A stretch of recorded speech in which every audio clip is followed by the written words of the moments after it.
Hi everyone, so this is going to be a short video just to show you how to make khoya, homemade khoya. This is a follow-up, a real short recipe because you will need this for the next video that I will be showing you on how to make gajrela dessert.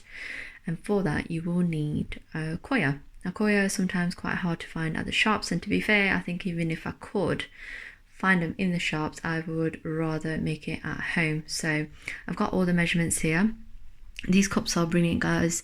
I think I did mention them in my previous video making the cookies.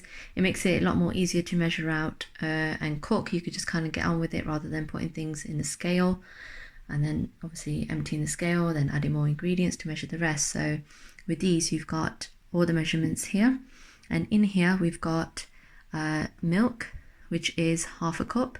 You've got the milk powder here, which is 1 full cup, and you got 1/4 cup of butter, and that is pretty much all you need. All the measurements will be listed down below in the description. So yeah, let's make this and I'll show you how it's done. First of all, guys, I'm going to show you that the heat needs to be really low. We place the pan on there like that. And the first thing that we will add to the pan is butter. We add that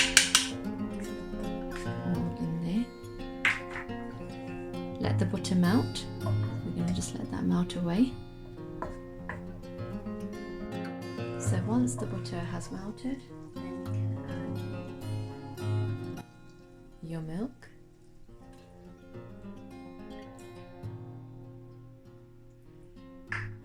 Give that a mix. Make sure all the butter and milk are mixed together.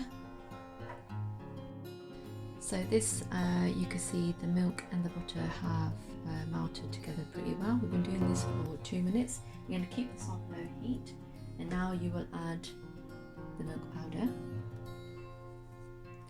You've got to remember to keep this on low heat. You don't want it on high heat. Make sure the heat is low. You just want to give that a mix.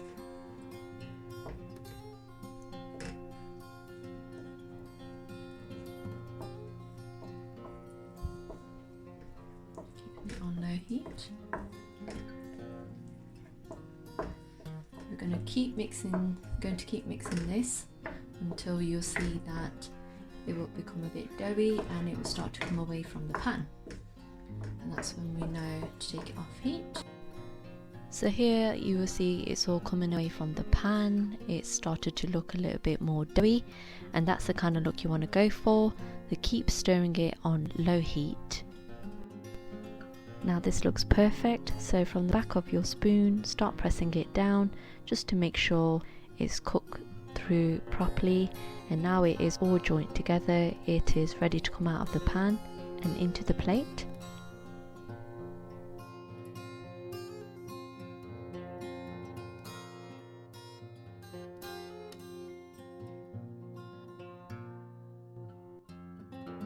So here it is, guys. This is the recipe for khoya, homemade khoya.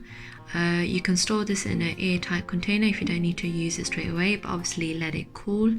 And then whenever you make any kind of Asian desserts, you can use this homemade khoya.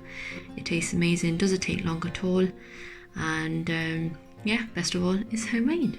So this will come in hand for the next recipe that I will be showing you on how to make an Asian dish